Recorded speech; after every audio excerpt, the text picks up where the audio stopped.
Hey, welcome to my channel, Parallelmania or Parallelophobia, where I will be discussing biblical narratives and comparing it to other cultural narratives from its time. Why this channel? Well, a little bit about myself. I did grow up reading the Bible. I come from a evangelical Christian family.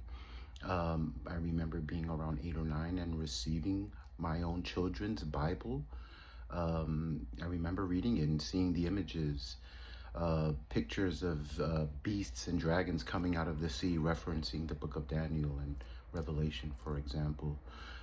So as soon as I was able to read, I was reading the Bible. As a teen, eventually I did go through the stereotypical questioning that a lot of teens do during the modern era. And I eventually did lose faith in the Bible as a book that communicates the divine. However, I never lost interest in the Bible.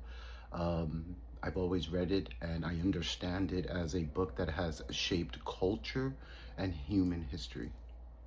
So this channel is fundamentally about comparing narrative structures from the Hebrew Bible, the Psalms, prophets, Gospels, epistles, the book of Revelation, and comparing them to other narratives from their era. Most of them will be from Greek literature, Greek mythography, biography, philosophy, for example, Platonic philosophy.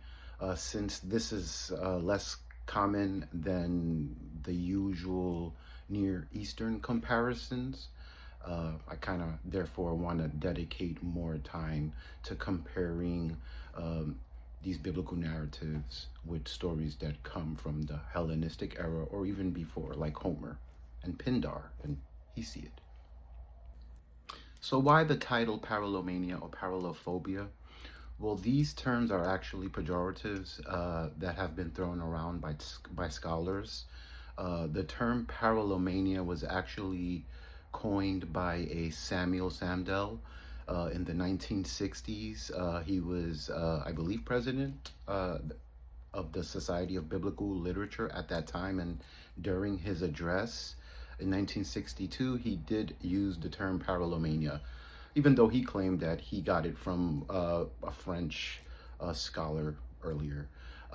What did he mean by Parallelmania? Well, he was pretty much criticizing scholars who he felt had a quote unquote extravagant over comparisons, seeing too many patterns in stories where it wasn't necessary to see them. Therefore, that pejorative actually stuck, and usually when a biblical scholar wants to compare a biblical narrative with another narrative, that accusation might be thrown even before, a priori, right? Like even before looking at it and considering the possibility that there might be some connections.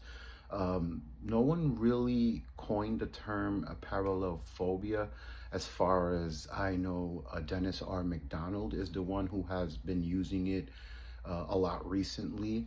If you don't know, Dennis R. McDonald is the scholar who has proposed that the Gospels of Mark and Luke and Acts of the Apostles imitate the Homeric epics.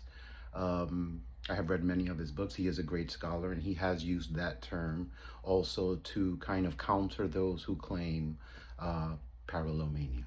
So it is a spectrum. On one end, there is the claim that people see too many patterns in stories, between two stories.